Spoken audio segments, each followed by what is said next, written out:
Tema número 4. La columna B, su significado y su interpretación. Principiaré por recordar a mis queridos hermanos del primer grado, que todas las cosas materiales e inmateriales que existen en el seno de la naturaleza, así como los fenómenos que las producen, tienen un bien definido origen, por cuyo motivo vamos a procurar detallar, de una manera clara, cuáles pueden ser las causas y los efectos, que como factores de la enseñanza masónica pueden intervenir para lograr dar las explicaciones simbólicas y filosóficas, que vamos a exponer en el presente tema. Efectivamente, hemos llegado al convencimiento de que existen fuerzas poderosas que mantienen al universo bajo un constante movimiento armónico, así como también a la propia naturaleza, la conserva siempre inalterable y en una permanente evolución, misma que da lugar a que sus obras sean igualmente armónicas e imperecederas. Por esa razón la ortodoxia masónica les ha dado a esas fuerzas el nombre de bases, cuyas poderosas y elevadas columnas constituyen el más firme apoyo a sus doctrinas.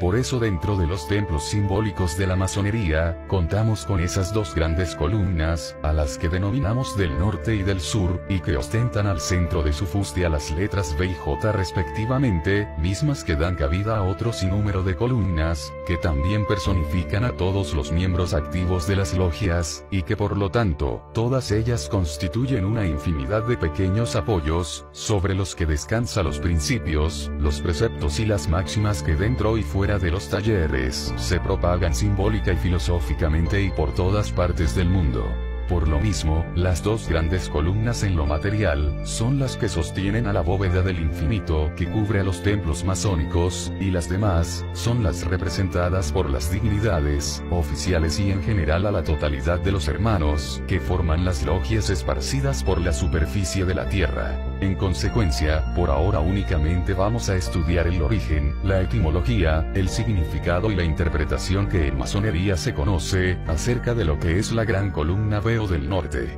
Por lo tanto, diremos que a 3 pasos de distancia, frente a la puerta de entrada del templo, aparecen las dos grandes columnas bronceadas. Una obscura que ostenta la letra B al centro del fuste, y la otra brillante en todo su esplendor, con la letra J en igualdad de circunstancias que la anterior. La primera se encuentra colocada al norte con la B, mirando hacia el oriente, y la segunda se encuentra al sur, presentando la letra J, hacia el mismo punto cardinal. Ahora bien, entrando en materia, diremos que la palabra columna viene de la lengua latina columna, voz que se refiere a un pilar de diferentes formas, estructura y tamaño. También se le da este nombre a la reunión de varias unidades militares en marcha, a una sucesión de objetos superpuestos, a los vapores, humo, polvo y en general a todos aquellos gases visibles que se elevan hacia el infinito, sin disolverse o desparramarse, sino hasta alcanzar grandes alturas en el espacio. Una vez que hemos hecho la descripción física de lo que puede ser una columna, veremos ahora cuáles son las enseñanzas que en masonería nos proporciona la columna B,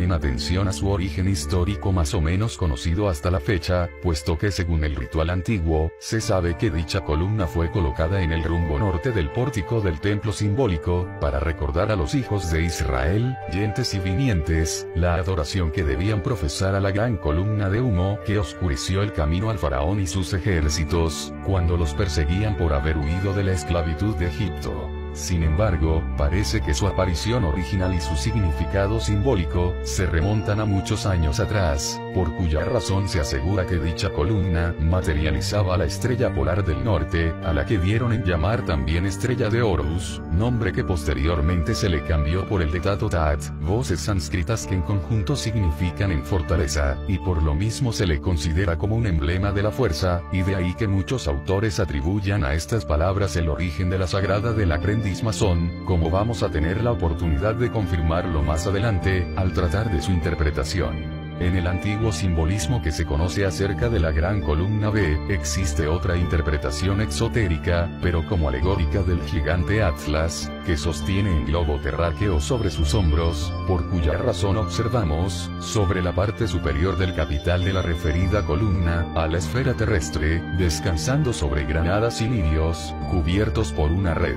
También vamos a conocer a fondo las lecciones simbólicas y filosóficas que contiene en sus enseñanzas la Gran Columna del Norte, sobre cuya estructura emblemática debe estar en constante observación el ojo cuidadoso del hermano segundo vigilante, siempre dispuesto a derramar sus torrentes de sabiduría, a la vez de que es también su deber estar atento a recorrer con su vista en dicha dirección, por ser el sitio en que reciben la luz masónica los hermanos aprendices. Igualmente desde dicho lugar, se marca la senda del destino de cada uno de los iniciados, para poder conducirlos sin tropiezo de norte a sur, en su carrera por alcanzar la anhelada meta de su instrucción y aspiraciones. Por eso se cree también que el símbolo B, que se observa al centro de dicha columna, determina el eje de la línea de Shu, que a su vez señala los puntos de la división equinoccial, para formar el triángulo de Horus. Por eso se dice también que la Vostad es sinónimo de la Tierra, y el triángulo lo es del primer grado de la masonería simbólica, con relación a lo que es el universo dentro del sistema solar.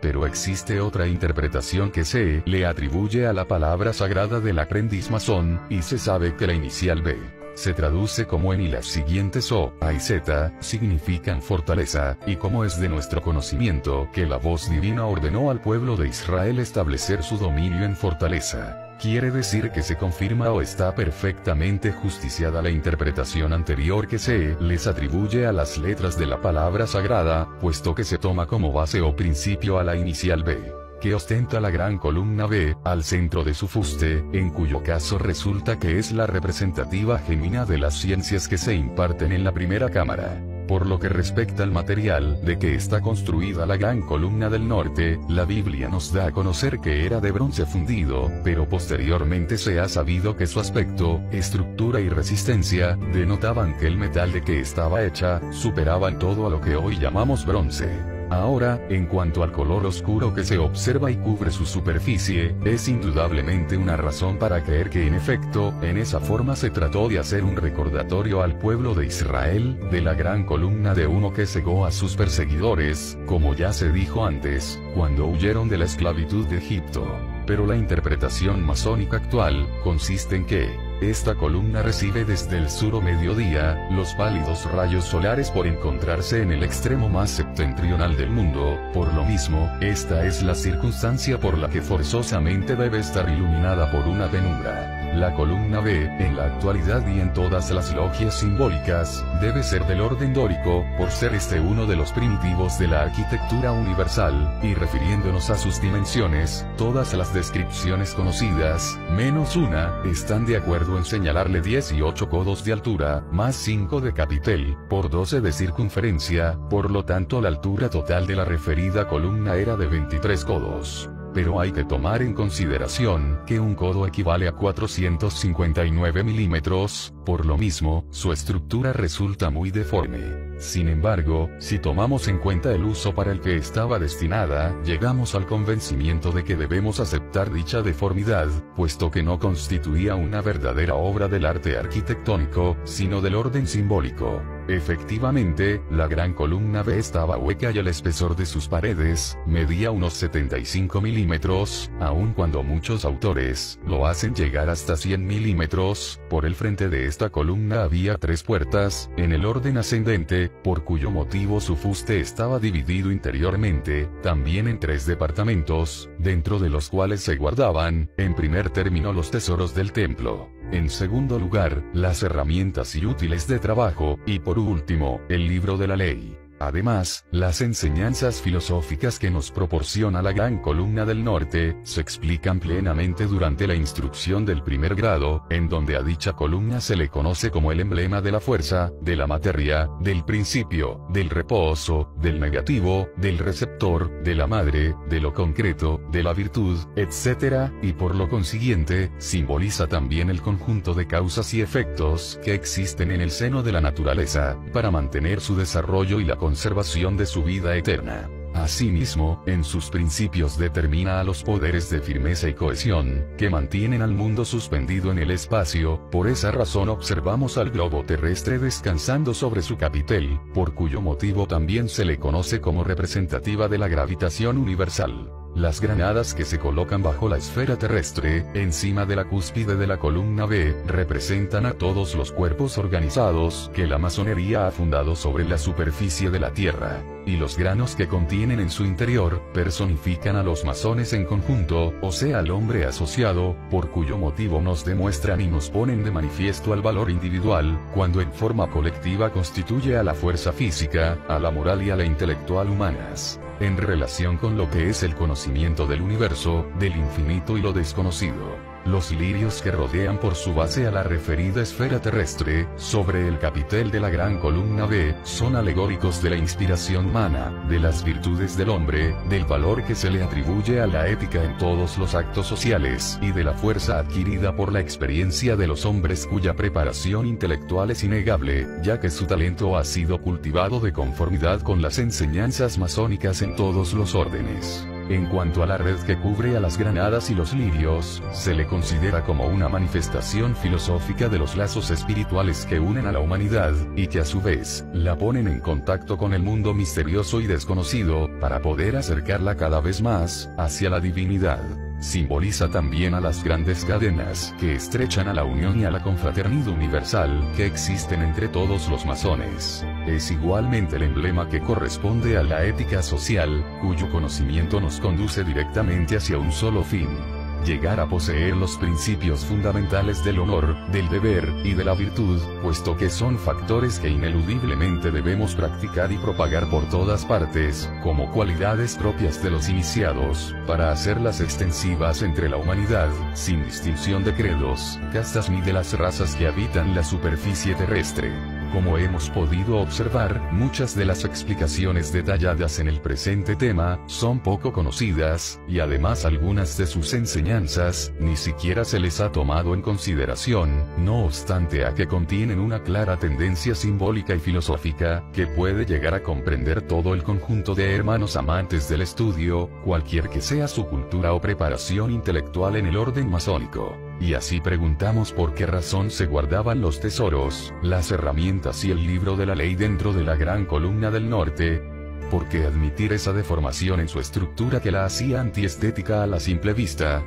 Desde luego, ahora resulta que estas preguntas son muy fáciles de contestar, si tomamos en consideración las explicaciones dadas con anterioridad. Por ejemplo, los tesoros del templo se destinaban para financiar todas las obras de beneficio colectivo, para el pago de los salarios a los obreros, y en general, para sostener y mantener a la gran diversidad de actividades masónicas, llevadas a la práctica sobre toda la superficie de la Tierra, o del mundo hasta entonces conocido. Esas son las razones por las que los tesoros se guardaban en primer término, dentro del departamento más alto de la columna B, puesto que de esa manera, quedaban fuera del alcance de las miradas codiciosas e indiscretas de los enemigos ocultos. En segundo lugar, se guardaban los instrumentos y útiles de trabajo, para tener la seguridad de que eran empleados correctamente, durante el desarrollo de los trabajos materiales e intelectuales de las obras de arquitectura y de arte, y porque en dicho lugar, los referidos utensilios eran examinados minuciosamente por los maestros, que dirigían toda clase de maniobras, con el fin de lograr la perfección de los trabajos, o corregir los desperfectos sufridos por dichas herramientas y útiles, para después, entregarlos nuevamente a los artesanos, y en esa forma mantener constantemente las actividades de los obreros, que llevan a cabo toda clase de trabajos materiales e intelectuales.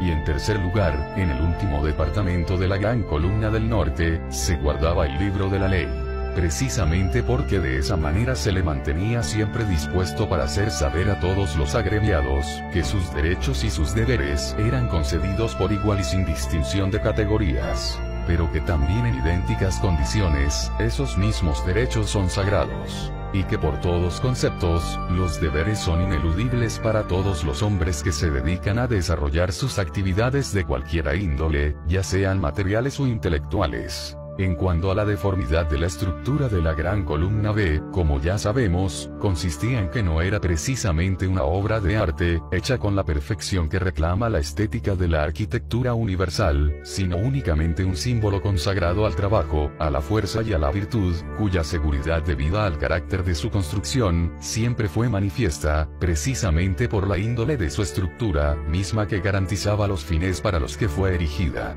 pero como es natural, lo que hoy conocemos por columna del norte, no es más que una representación alegórica de lo que en realidad fue la de los antiguos tiempos, en que se encontraba dividida en 3 departamentos interiores, dentro de cuyas cavidades se guardaba lo más preciado que poseían las agrupaciones masónicas, o albañiles del gremio de los obreros. Ahora bien, creemos que con la descripción y las explicaciones emitidas hasta aquí, llegamos al conocimiento de que las enseñanzas simbólicas y filosóficas que contiene la gran columna Veo del norte, se extienden hasta lograr demostrar el principio de las cosas, así como la esencia que define el origen de las causas que las producen, puesto que todos sus efectos son palpables y por lo mismo, son susceptibles de transformación dentro de los seres orgánicos y en los cuerpos materiales. Circunstancia por la que el conocimiento de todos estos estudios, intelectualmente deben ajustarse a nuestro talento, aun cuando sea por medio de la fuerza bruta, dirigida por la propia voluntad del hombre. Por eso es que vemos al pie de la gran columna B, rumbo al norte, a la piedra bruta, como representativa de la índole del trabajo a que dedicarse los aprendices masones, durante el primer periodo de su instrucción simbólica. Por otra parte, la débil luz que ilumina la columna del norte, es emblemática de la acción gradual a que se les somete a los neófitos, por lo que respecta al conocimiento sistemático de las ciencias que se imparten en la primera cámara, con el fin de que también de una manera proporcional, lleguen a comprender clara y conscientemente sus materias de estudio, puesto que de ese modo no se les da lugar a que aprendan torcidas enseñanzas, ni falsas teorías, aun cuando en el sentido moral, esa débil luz tiene por objeto proteger a los iniciados de la acción deslumbrante de los rayos directos de un sistema de instrucción, cuyas doctrinas no pueden estar al alcance de quienes empiezan a comprender cuáles son sus principales deberes sociales, porque de otro modo se les podría cegar su entendimiento para volver a caer en el inseguro ambiente de la incertidumbre, de las preocupaciones vulgares y de los errores.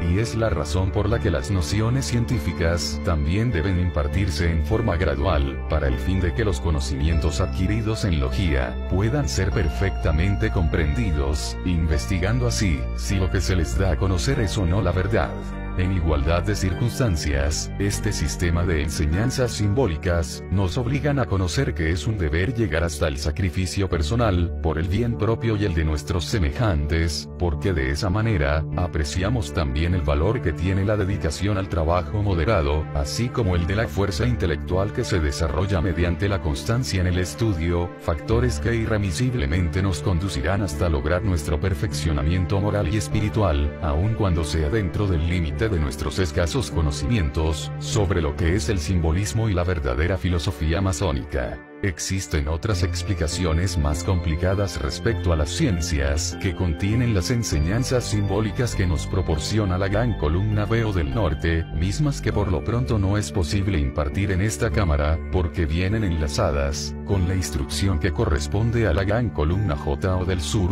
pero más adelante veremos cuáles son los conocimientos que podemos adquirir al tratar de estudiar el simbolismo, la filosofía y las ciencias que se imparten como materias de estudio de ambas columnas. Recuerda darle me gusta, compartir y suscribirte al canal, activa la campanita de notificación para que sepas cada vez que suba un video nuevo.